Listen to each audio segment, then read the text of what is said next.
A continuación, Hablando nos entendemos.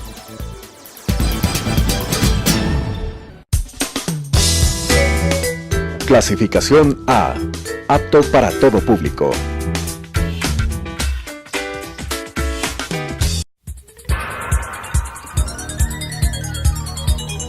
Las opiniones vertidas en este espacio por la producción y dirección del programa son de exclusiva responsabilidad de sus autores y de quienes intervienen en ellos.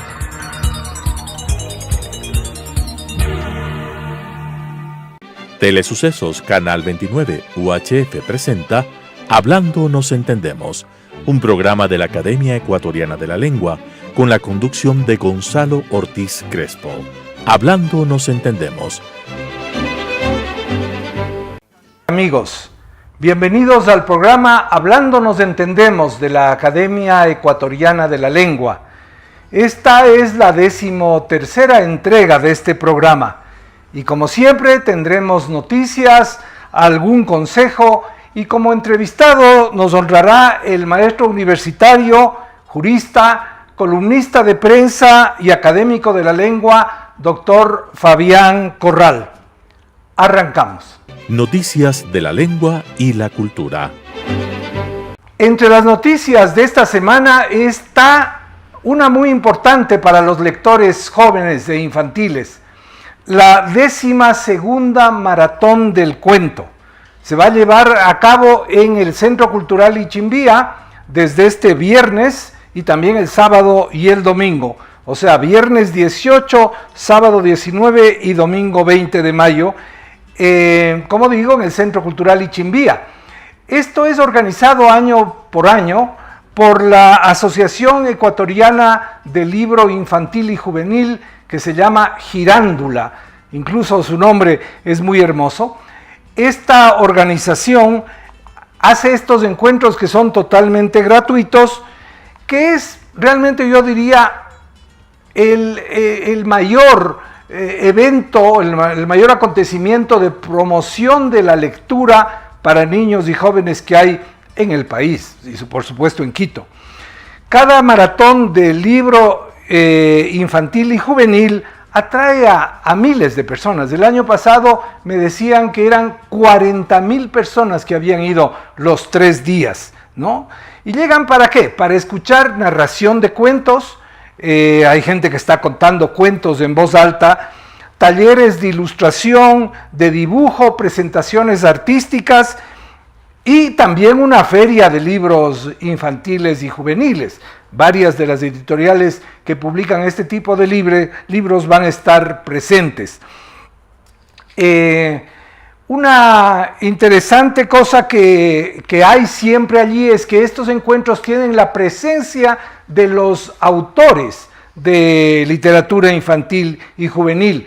En este año se anuncia que estará Linda Arturo, Julio Aguad, Santiago Vázquez, Edna Iturralde, Leonor Bravo, Juana Neira, Lisette La Antigua y otros escritores. Y también ilustradores que harán talleres. Van a estar Eulalia Cornejo, Guido Chávez, Camila Fernández de Córdoba y varios más que interactúan con el público mostrando su trabajo, leyendo sus obras, trabajando con ellos, ¿no?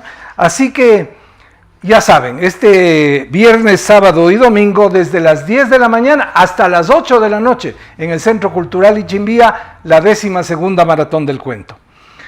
Por otro lado, quiero agradecer sinceramente a la escritora y académica Cecilia Ansaldo Briones, quien este domingo 13 dedicó su columna a comentar este programa.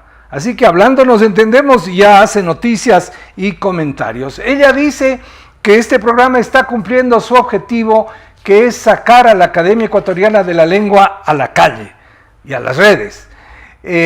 Así que muchas gracias a Cecilia por sus comentarios, por el hecho de que nos siga.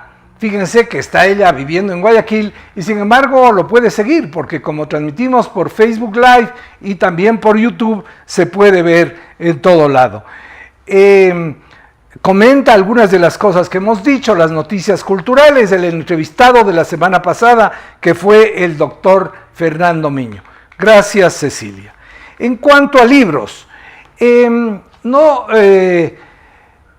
tengo aquí para mostrarles, pero un libro interesante que ha salido en estos días es el libro de Juan Pazimiño Cepeda, Ecuador, los gobiernos julianos, 1925-1931. Es decir, esos 6 años que luego de la Revolución Juliana estuvieron en el poder un grupo de oficiales jóvenes del ejército que dejó el mando a un grupo de civiles que pensaban como ellos.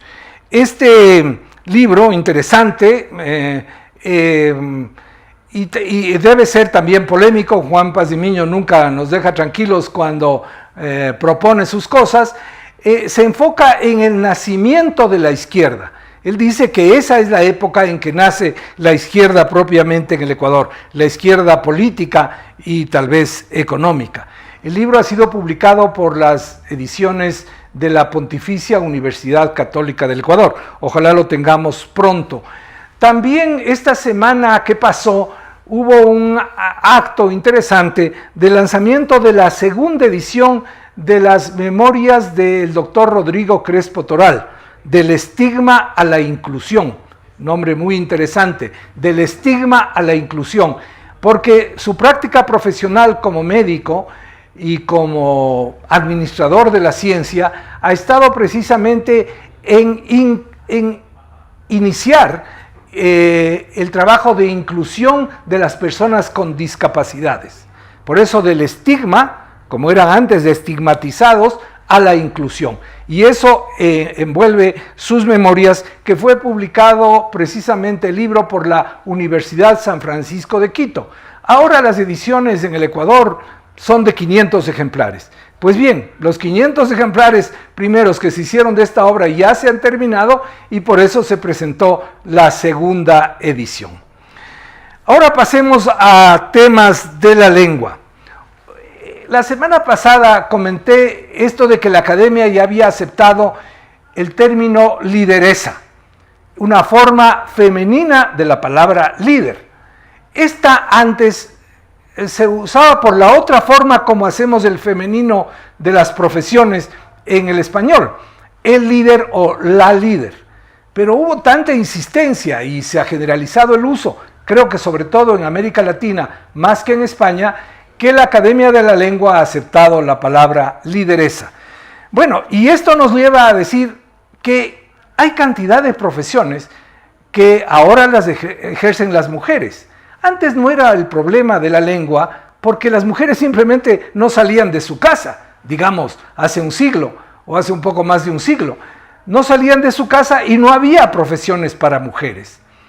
Había sí el femenino de pastor, pastora, porque había mujeres que se dedicaban a hacer pastar los animales, pero no había en las otras profesiones. Y entonces las mujeres con su lucha, con su incorporación al ámbito profesional, pues han ido exigiendo que haya femeninos porque ellas son médicas y abogadas e ingenieras.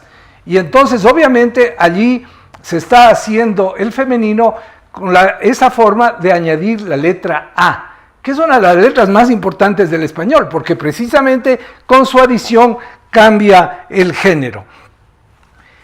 En cuanto a las palabras comunes en cuanto al género, es decir, estas que decimos el líder o la líder, como decíamos antes, en algunos casos obviamente tiene que aplicarse, por ejemplo, en el caso de presidente, aunque hay muchas mujeres que insisten en que se diga presidenta. Por ejemplo, en el caso de alcalde, había el femenino alcaldesa, pero en el diccionario antes decía la mujer del alcalde, porque no había mujeres que ejercieran el cargo de alcalde.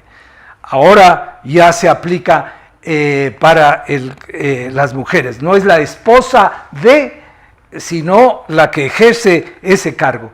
En algunos casos ha habido un poco de discusión, por ejemplo, cuando al añadir la letra A para la profesión, la palabra resultante es el nombre de la ciencia. Por ejemplo, se me ocurre físico. La palabra física, la mujer que se dedica a la física, resulta que es el mismo nombre de la ciencia, la física. Y eso pasa con política y eso pasa con música. ¿Estoy hablando de la música como arte o estoy hablando de la mujer que se dedica a la música? Pero a pesar de esta ambigüedad, creo que se va imponiendo hablar de la mujer que se dedica a la física, no como la físico, sino la física. Y no la político, sino la política y asimismo la música. Así que podemos decir que Esmeralda es física y que Lucía es política. Y lo decimos y se entiende claramente que no estamos hablando de la ciencia. Así que el femenino de las profesiones es una de las áreas en las que la lengua española se ha abierto muchísimo en los últimos años. No vamos a entrar aquí en la polémica que se armó en España hace poco, cuando una señora dijo que era la portavoza de un partido, ¿no? Era del partido Podemos y dijo que era la portavoza. Esta sí es una palabra que no es posible de decir en español, porque no existe la facilidad de poner la A después de simplemente la palabra portavoz. Ahí ciertamente sería común, esta sería una de esas palabras que son comunes en cuanto al género, y debería decirse el portavoz y la portavoz, porque la palabra voz por sí misma no tiene femenino. Pero en el fondo, y con eso termino, en el fondo esta es una discusión política más que lingüística, porque es parte de la lucha con las mujeres, de la lucha que las mujeres han presentado para ser reconocidas en el ámbito también de la lengua. Y claro, y al tratarse de política, esta es una discusión distinta de la que tenemos. Con esto voy al siguiente segmento de este programa, que es con nuestro invitado. La vida de la academia. Bueno, como les anuncié, aquí está Fabián Corral. Ustedes habrán visto siempre su nombre ya desde hace muchos años en la columna editorial del Comercio, y es una de las columnas de referencia en la semana, la columna de Fabián Corral. Él es abogado, profesor de la Universidad de San Francisco, fue decano o director de la carrera de jurisprudencia y además autor de, no sé, más de media docena de libros, entre otros un libro delicioso sobre un viaje a caballo que él hizo a lo largo de toda la cordillera de los Andes, atravesando el Ecuador del Carchi al Macará. Empecemos por eso, es la cosa más fascinante de tus libros. Ese viaje me da mucha envidia. En primer lugar, te agradezco por la oportunidad. Sí, efectivamente yo tengo escrito sobre esos temas del campo, de caballos y de viajes un poco insólitos, más o menos los 3 libros. El más conocido es este que se llama Viaje a un país olvidado, que lo que hace es recoger a modo de crónica un viaje que hice yo con un grupo de amigos hace algunos años, que comenzó en la frontera del Perú y terminó en la frontera de Colombia. Yo hablaba del Carchi al Macará, fue al revés. Fue al revés, sí fue. Vinieron desde el sur hacia el norte. Vinimos desde el sur de Loja hasta la frontera con Colombia. Qué cosa maravillosa. Fue una experiencia que me cambió a mí muchas visiones. Por supuesto. Todo un viaje siempre le cambia. Y además un viaje pero un viaje de ese tipo. ¿Cuántas semanas fueron? Fueron exactamente 30 días. 30 días. Un promedio de 8 a 10 horas diarias aproximadamente. Pero sobre todo la experiencia, el conocimiento del país cuando se camina despacio. Ese es un poco el mensaje del libro, ¿no? Porque tú viajas todos los días a Cuenca, a Loja, a los Estados Unidos, pero viajas rápido, de manera que no viajas. Ahí te voy a cortar porque una vez a Atahualpa Yupanqui, a quien le entrevisté hace muchos años, le preguntaba cómo había estado el viaje a Otavalo. Y entonces él dijo, el que nos llevó, que era el colega Freddy Ehlers, fue muy rápido. Y así no se viaja. Así es. Sí, porque uno llega a cada piedra, a cada árbol del camino. Exacto. No llega a Otavalo, sino que llega a cada piedra, a cada árbol, exacto, a cada curva del camino. Claro, era un poeta. Extraordinario. Yo creo que Atahualpa Yupanqui merece el premio Nobel. Debía haber sido. Sinceramente, sí. Qué merecía, ¿no? Pero es eso. Era por la experiencia tuya de ir llegando. Uno de los capítulos que dice en el libro es precisamente este, que se llama Ese modo de andar. ¿Qué quiere decir ese modo de andar? Yo diría pausado, que la modernidad nos quitó. mirando cómo el paisaje cambia y cambia, cómo la gente cambia de loma a loma, de río a río, de quebrada a quebrada. No es lo mismo la gente que vive Malacatos. en Malacatos que la gente que vive un poquito más al norte, en cualquiera de los páramos por ejemplo, en un páramo extraordinario que hay cerca de Loja que se llama, y tiene un nombre un poco evocativo que se llama El Moriré. El Moriré. Porque hay aquí mucha gente moría en los viajes, ¿no? Y se llamaba Es una Moriré. rememoración de lo que fueron los viajes durante la época de la conquista, la época de la colonia y la época de la república, antes de que tengamos ferrocarril, auto y avión. Es decir, Es un durante poco, los sí. 300.000 Exacto. años de existencia del Homo sapiens, solo los últimos 150 años cambió un poco la cosa. Y yo te cuento Con que el ferrocarril yo hice también un viaje de este tipo en la Argentina. Igual. También a caballo. Estuve en viaje a caballo en la zona de Salta, que es una zona extraordinaria, maravilloso. Los folclórica, Andes. hermosa. Y estuve en un viaje también en la zona de Neuquén, o sea, el norte de la Patagonia, saliendo hacia Chile. Tuve la oportunidad de caminar por la ruta San Martín. Ah, Una el experiencia- cruce de los Andes. cruce de los Andes, algo extraordinario y espeluznante. Ajá. El tipo de ruta, ¿no? ¿Cómo habrá sido Me atravesar imagino eso con miles de soldados, ¿no? un ejército de 9.500 mulas Mulas. Ajá. y más de 12.000 soldados. 12.000 soldados. Sí, son experiencias que a uno ciertamente le marcan, como ninguna otra cosa. Así es, así es. Yo podría decir en mi caso que así me marcó el Camino de Santiago. Sí, Asimismo, sí, caminar extraordinario. durante varios días, un día tras otro, y te va cambiando porque tienes mucho tiempo para pensar en ti mismo, Es para uno de pensar los- en tu relación con Uno el de los mundo. temas que tiene el caballo, es lo que yo le digo, es que te convoca a pensar.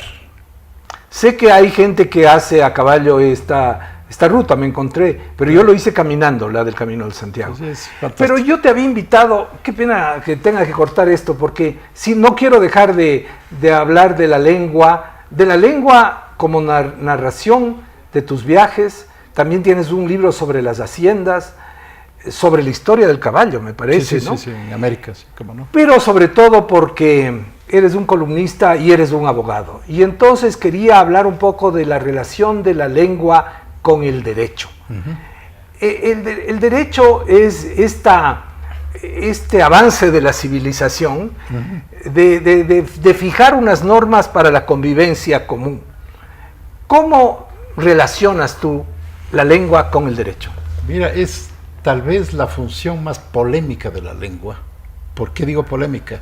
No me Porque dentro de la lengua guión derecho están conceptos como la pena, como la sanción, están conceptos como los derechos, están conceptos como la pérdida de los derechos, y están conceptos que de suyo son polémicos siempre, como por ejemplo el Estado y la autoridad.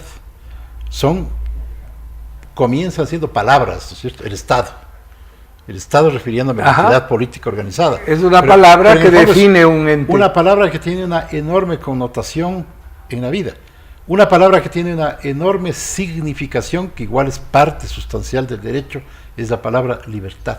¿Qué es la libertad? Claro, llena. Para mí, la libertad, esa palabra evoca una cosa que nos hemos olvidado, evoca una virtud. Ah, sí, es una una virtud. virtud. Pero es también una condición. Pero es una condición, a su vez, cuando tú hablas de la palabra libertad, ves que esto se despliega en un abanico. Parte de ese abanico, de esas connotaciones, recoge el derecho. Y otras se quedan simplemente en la moral, en la historia. Pero en lo que recoge el derecho, la palabra libertad puede volverse polémica. Ajá. Porque la libertad puede ser mayor o menor. Y detrás de cada concepto de libertad hay toda una visión de la Una vida. visión de la vida. Igual Una posición. el concepto de la pena, fíjate. La pena, la sanción. Sí. En el fondo es una palabra. Una Sí. palabra que tiene una connotación tremenda en la vida de las personas. Que va desde la pena de muerte. Puede incluir la pena de muerte, la supresión de la libertad o las penas simplemente patrimoniales. De manera que la ley mismo, lo particular de la ley, es que la ley es un conjunto de palabras, es un juicio lógico, conformado por palabras, ¿no es cierto? Un juicio lógico que contiene siempre un mandato, una permisión, una prohibición. De manera que las palabras en el contexto jurídico cambian fundamentalmente de tarea, de misión y de efecto. Una cosa es la palabra en la poesía, que lo que hace simplemente es evocar sentimientos o suscitar sentimientos, y otra cosa es en los juicios lógicos que contiene la ley, que lo que provocan o convocan, en definitiva, es mandatos, prohibiciones o permisiones, es decir, conductas. Entonces, cuando la palabra se mete con la conducta, se vuelve siempre polémica, pero el derecho es palabra.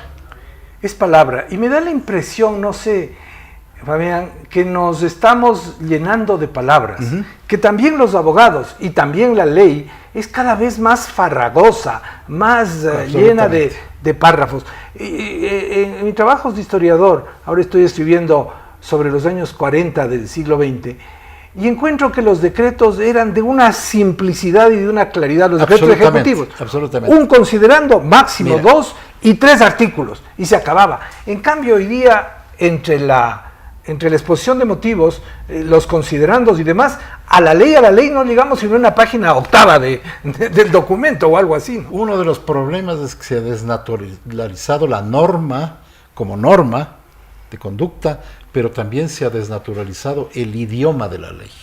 Porque efectivamente, como tú dices, lees la Constitución del año 2008. Es una constitución declamatoria, no declarativa, declamatoria, que contiene una cantidad de conceptos que no son parte de la ley, que confunden, que son difusos y que permiten aspiraciones, sueños a ratos, ¿no? Lo peligroso es que permiten que los jueces se den el lujo de hacer interpretaciones y apartarse de la ley.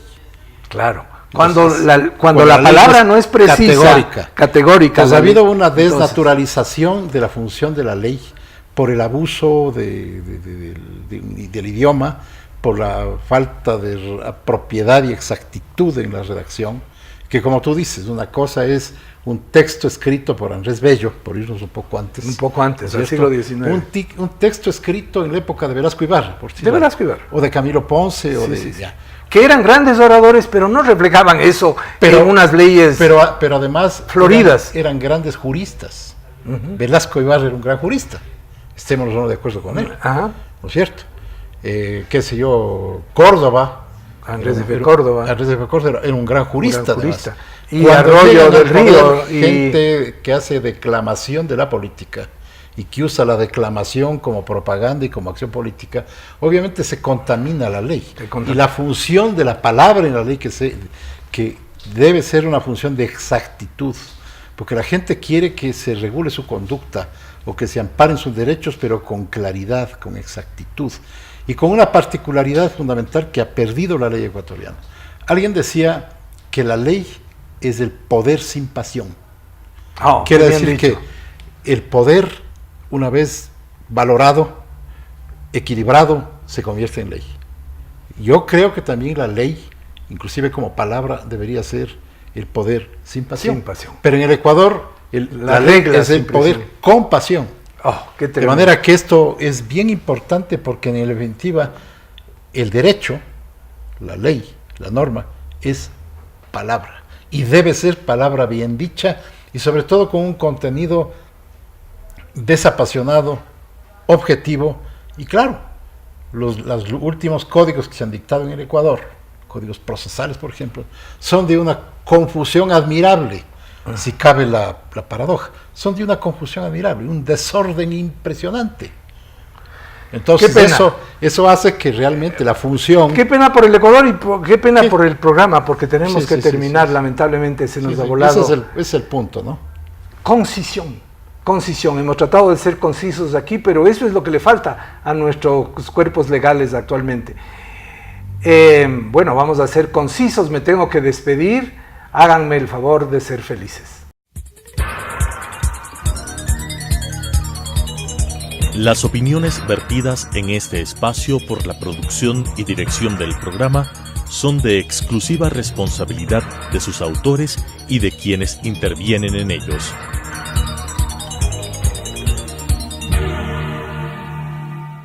Telesucesos Canal 29 UHF presentó Hablando nos entendemos, un programa de la Academia Ecuatoriana de la Lengua con la conducción de Gonzalo Ortiz Crespo. Hablando nos entendemos,